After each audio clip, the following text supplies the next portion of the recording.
తులారాశి ప్రేక్షకులకు స్వాగతం. 2026 ఏప్రిల్ మాసంలో తులారాశి వాళ్ళ ఫలాఫలాలు. ముఖ్యంగా ఈ ఒక మాసంలో గ్రహ సంచారాన్ని గమనిద్దాం.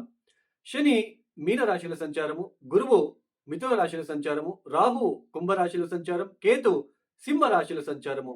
ఇక సూర్యుడు ఏప్రిల్ 14వ తేదీ ఆయన మీనరాశి నుంచి మేషరాశిలోకి ప్రవేశిస్తున్నారు. ఇక కుజుడు ఏప్రిల్ 2వ తేదీ ఆయన కుంభరాశి నుంచి మీనరాశిలోకి ప్రవేశిస్తున్నారు. ఇక బుధుడు కూడా ఏప్రిల్ 11వ తేదీ ఆయన కుంభరాశి నుంచి మీనరాశిలోకి ప్రవేశిస్తున్నారు. ఇక శుక్రుడు కూడా ఏప్రిల్ 19వ తేదీ మేషరాశి నుంచి వృషభ రాశిలోకి ప్రవేశిస్తున్నారు. ఈ గ్రహ సంచార రీత్యా ఈ తులారాశి వాళ్ళకి ముఖ్యంగా గత మాసంలో అంటే మార్చి మాసంలో ఏర్పడిన పంచమ స్థానంలో 4 గ్రహాల ఒక కూటమి, చతుర్గ్రహ కూటమి అనేది పంచమ స్థానంలో ఏర్పడింది. ఇక్కడ రికగ్నైజేషన్‌కి సంబంధించిన విషయాలలో చాలా అంతవరకు మీకు చాలా ఇబ్బందులు ఎదుర్కొన్నారు. మీ పైన ఏదో ఒకటి నెగెటివ్ రిమార్క్ అనేది రావడము, మీరెంత పని చేసినప్పటికీ కూడా, లేదా మీ భార్యని లేదా మీ భర్తని ఎంత మీరు ఇష్టపడినప్పటికీ కూడా, లేదా మీ సంతానపరమైన విషయాల్లో మీరెంత వాళ్ళ విషయంలో మీరు మంచి చేయాలని చూసినప్పటికీ కూడా, వాటిల్లో రికగ్నైజేషన్ ఎక్కడో ఒక చోటు మీరు కోల్పోయి ఉంటారు. అరే! నేను ఇంత పని చేస్తున్నాను. నా పిల్లల కోసము, నా భార్య కోసము, నా భర్త కోసము, లేదా నా ఉద్యోగ విషయాలలో. అయినా నాకు ఒక రికగ్నైజేషన్ రావట్లేదు. నన్నందరూ కించపరుస్తున్నారు అనే ఒక ఒత్తిడి, టెన్షన్ మీ మైండ్‌లో ఎక్కువ మీరు ఫీల్ అవ్వడానికి మీరు ఫీల్ అవుతూ వస్తూ ఉంటారు. అలానే ప్రేమ విషయాలలో నమ్మించి మోసం కొంచెం ఈ లవ్ రిలేషన్‌షిప్‌లో ఏదైనా మోసపోవడం లాంటిది, వాటిలో చాలా ఇబ్బందులు ఎదుర్కోవడం లాంటిది. అలానే కొంతమంది రాంగ్ ఇన్వెస్ట్‌మెంట్ చేసి నష్టపోయి కొంచెం ఎక్కడో ఒక చోట భయం అనేది అంటే మెంటల్లీ భయం. ఎక్కడో ఒక చోటు నిద్ర లేకుండా ఉండడము, నిద్ర పట్టకపోవడం లాంటిది, టెన్షన్‌కి గురి అవ్వడం లాంటిది మీరు అబ్జర్వ్ చేస్తూ వస్తూ ఉంటారు. అయితే ఈ ఏప్రిల్ మాసంలో ఆ పంచమ స్థానంలో ఉంటున్న ఈ కుజ మరియు బుధుడు ఇద్దరు కూడా 6వ స్థానంలోకి ప్రవేశిస్తున్నారు ఈ ఏప్రిల్ మాసంలో. ఆల్రెడీ సూర్యుడు మార్చి 15వ తేదీ పంచమ స్థానం నుంచి ఆయన షష్ఠ స్థానంలోకి ప్రవేశించారు మార్చి 15వ తేదీ తర్వాత.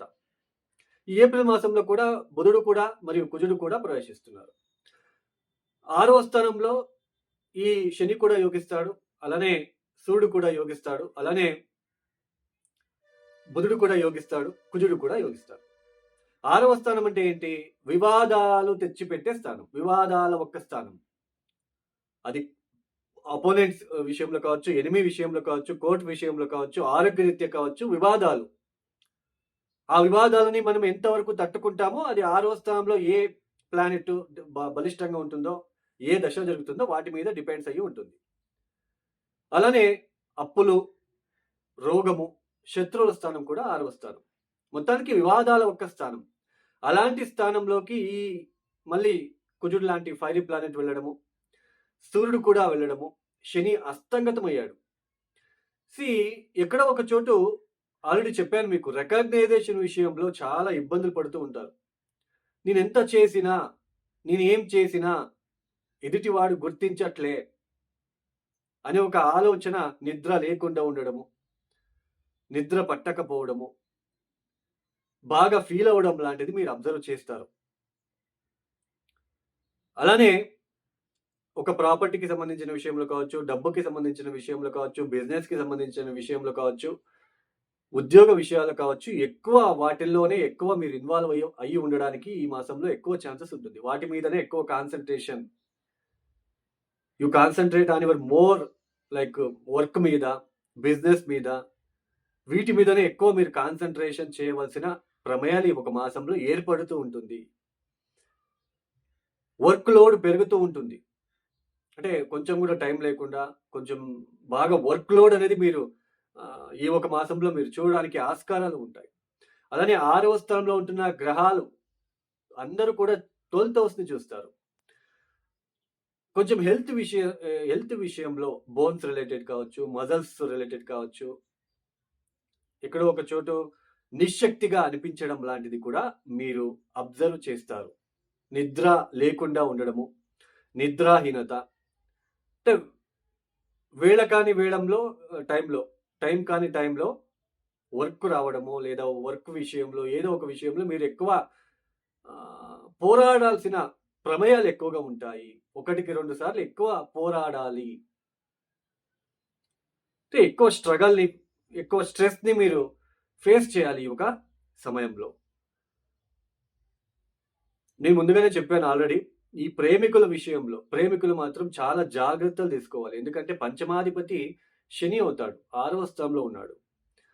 పంచమ స్థానంలో రాహు ఉన్నాడు.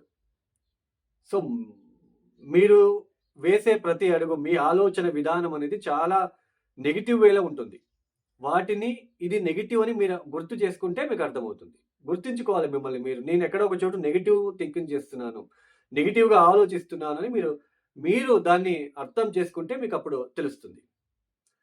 అలానే ఈ తులారాశికి దశమాధిపతి చంద్రుడు మనకి 2½ డేస్‌కి ఒకసారి మనకి సంచారం చేస్తూ ఉంటారు కాబట్టి, మెయిన్ మనము శనిని మనము కర్మకారకుడిగా మనం తీసుకుంటాం కాబట్టి, వర్క్ రిలేటెడ్ ఎక్కువ ప్రెషర్, లోడ్ అనేది ఎక్కువగా ఉంటుంది, చూస్తారు అలాంటిది.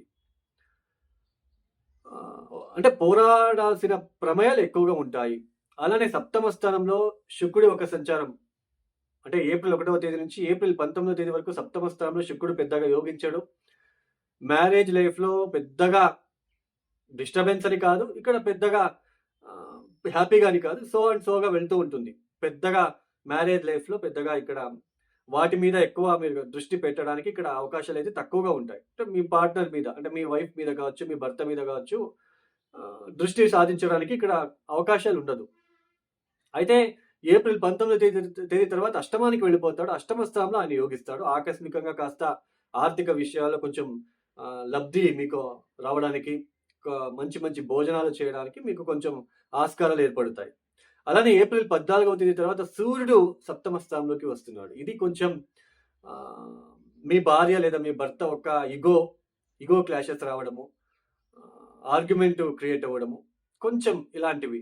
అలానే మీరు పని చేసే చోటు మీ బాస్‌తో కొంచెం ఎక్కువ వాళ్ళతో మాట్లాడాల్సిన ప్రమేయాలు ఏర్పడడము, ఇలాంటివి చోటు చేసుకునే ఆస్కారాలు ఉంటాయి. సప్తమ స్థానంలో సూర్యుడు పెద్దగా యోగించడు. పెద్దగా డిస్టర్బెన్స్ కూడా క్రియేట్ చేయడు గానీ, బట్ మీరు కరెక్ట్‌గా ఆలోచిస్తే మీకు కొంచెం పార్ట్నర్‌షిప్ బిజినెస్‌లో కావచ్చు, మీరు చేసే ప్రతి పనిలో కావచ్చు, కూల్‌గా ఉన్నట్లు గనుక అయితే కొంచెం లాభం అనేది సూర్యుడు ఉంటున్నాడు కాబట్టి లాభం అనేది అయితే ఇస్తాడు. సో, ఈ తులారాశి వాళ్ళు తప్పనిసరిగా మరి ఏం చేసుకోవాలి అంటే, ముఖ్యంగా హనుమాన్ చాలీసా పారాయణం చేసుకోండి. హనుమాన్ చాలీసా రోజు రాత్రి 8 సార్లు పడుకునేటప్పుడు చదువుకొని పడుకోవడానికి ప్రయత్నాలు చేసుకుంటే, అలానే ఎక్కువ కాళికా అమ్మవారిని ఎరుపు రంగుల పూలతో పూజించుకోవడం అనేది మీకు మరింత ఉత్సాహాన్ని, శక్తిని ఇస్తుంది. ఇక ఎవరైతే ఈ వీడియోని చూస్తున్నారో లైక్ చేయండి, షేర్ చేయండి, సబ్స్క్రైబ్ చేసుకోండి. సర్వే జనం సుఖినో భవంతు. ధన్యవాదములు. జై శ్రీరామ్.